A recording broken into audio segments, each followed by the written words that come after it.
বিনীতভাবে অনুরোধ করছি জনাব শফিকুল সাহেব, সিএফও কাওয়াই গ্রুপ চাপান।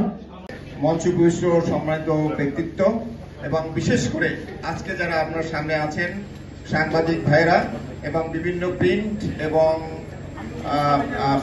ইলেকট্রনিক মিডিয়ার সাংবাদিক ভাই ও বোনেরা, আসসালামু আলাইকুম।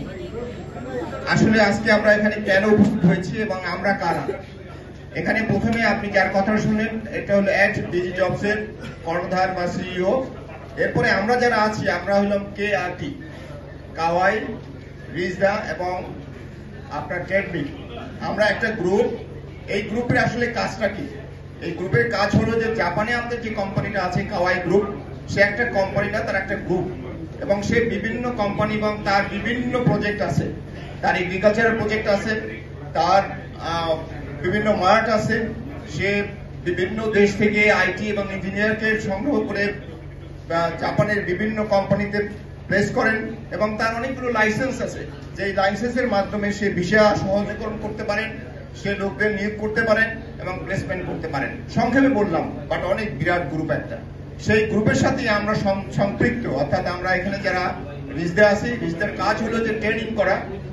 কি ট্রেনিং করা? সেই ট্রেনিংটা হলো, আপনারা বিশেষ করে জানেন যে জাপানে যেতে হলে জাপানি ভাষাটা শিখতে হবে প্রথম, এবং দ্বিতীয় হলো আপনি যেই প্রফেশনে যাবেন সেই প্রফেশন সম্পর্কে সামান্য জ্ঞান আপনার থাকতে হবে। আর তৃতীয় হলো যে আপনাকে জাপানিজ কালচার সম্পর্কে শিখতে হবে। কাজে আমাদের রিজদা সেই কাজটা করে থাকে। আর আমরা এই যে জাপানিজ কোম্পানি সরাসরি এই মেলাতে আসবেন, এসে আমাদের এই লোকগুলোকে নিয়োগ করবেন এবং আপনার সাংবাদিক ভাইদের মাধ্যমে আমরা সারা বাংলাদেশে, আপনারা জানেন 2.7 মিলিয়ন আমরা যুবক যুবতী আছেন বেকার।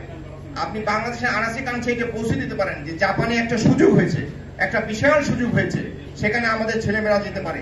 আমরা কিন্তু বাঙালি, আমাদের ব্রেন কিন্তু খুব ভালো এবং আমরা সুন্দরভাবে জিনিস আয়ত্ত করতে পারি। ল্যাঙ্গুয়েজ তোমার 6 মাসেই শিখে ফেলবে আমাদের ছেলেমেয়েরা। আমরা প্রমাণ করেছি, আগে আমরা যে সমস্ত লোক পাঠিয়েছি তারা 6 মাসেই কিন্তু এগুলো শিখতে পারে। কাজে আমাদের এই ছেলেমেয়েরা যদি এই ট্রেনিং সেন্টারে আসে তাহলে কিন্তু তারা 6 মাসে শিখে এখানে জাপানে চাকরি নিতে পারবে। শিক্ষাটা অত বড় কথা না, বড় কথাটা হলো যে তাকে ওই পরিবেশে, সেই পরিবেশটা আমরা দিচ্ছি, জাপানি টিচারের মাধ্যমে আমরা শিক্ষা দেওয়াচ্ছি এবং তারা সেখানে যাবে। এখানে কিন্তু ওই যে প্রতারণার কথাটা আসছিলেন আপনারা, আসলে প্রতারণা হচ্ছে, কিন্তু প্রতারণার এখানে কোনো সুযোগ নাই। ওই ছেলে বা ওই মেয়েকে ল্যাঙ্গুয়েজটা আগে শিখতে হবে, যে আপনার ফাউন্ডেশন ট্রেনিংটা আগে তাকে নিতে হবে, জাপানিজ যে কালচারের সম্পর্কে কিছু জানতে হবে এবং সে যে কাজটা করবে সেই সম্পর্কে সামান্য জ্ঞান থাকতে হবে। তাহলেই সে জাপানে যেতে পারবে চাকরি নিয়ে। তার ইনিশিয়াল চাকরিটা কিন্তু 1 বছরের জন্য, ওখানে কিন্তু তারা আবার ট্রেনিং দিয়ে তাকে উপযুক্ত করবে এবং আস্তে আস্তে তার চাকরি যেরকম তার স্যালারিও বাঁচবে এবং পরবর্তীতে সে কিন্তু ওখানে পার্মানেন্ট হতে পারবে। এটা বিস্তারিত বলবেন আমাদের সিও সাহেব আছেন, উনি বিস্তারিত বলবেন। এমডি সাহেব, আমি বিস্তারিত বললাম না, কিন্তু এখানে প্রতারণার কোনো সুযোগ নাই। আমি আপনাদের সকলের কাছে আবেদন করব, বিনীতভাবে আবেদন করব, কারণ একটা ভালো কাজ, আপনারা জানেন যে ভালো কাজের বিনিময়ে কি ভালো থেকে অন্য কিছু হতে পারে? আল্লাহ কিন্তু সূরা আর রহমানে বলেছেন, হাল জাযাউল ইহসানি ইল্লাল ইহসান। আমরা ভালো নিয়ে আর একটা হলো যে কর্মের ফলাফল অবশ্যই নিয়তের উপর নির্ভরশীল। আমাদের কিন্তু নিয়তটা হলো যে আমরা বাংলাদেশের যুবক যুবতীকে বেশি পরিমাণে জাপানে পাঠাবো, উপযুক্ত স্কিল করে পাঠাবো। আমাদের নিয়ত ভালো। আপনারা এই খবরটুকু সারা বাংলাদেশে পৌঁছে দিবেন, এই আবেদনটুকু রেখে আমি আমার বক্তব্য শেষ করছি। আল্লাহ হাফেজ। জব পাওয়ার ব্যবস্থা আছে, বাকি বিষয়গুলো এনশিওর করবে আমাদের সরকার এবং সরকারের নিয়ন্ত্রণ কানুন। মূলত এই বিষয়টা হচ্ছে আমাদের দেশের বেকার সমস্যা সমাধান করার জন্য যেটুকু আমাদের নিজেদের দরকার ছিল, সেটা জাপান সরকারের পক্ষ থেকে জাপানিজ একটা কোম্পানি এই মেলার আয়োজন করেছে। আপনাদের সবাইকে ধন্যবাদ এবং ভালো থাকবেন, কৃতজ্ঞতা। সবাইকে আমাদের এই জায়গায় উপস্থিত হওয়ার জন্য আন্তরিকভাবে কৃতজ্ঞতা জানাচ্ছি, ধন্যবাদ জানাচ্ছি। আপনারা আজকে আমাদের এই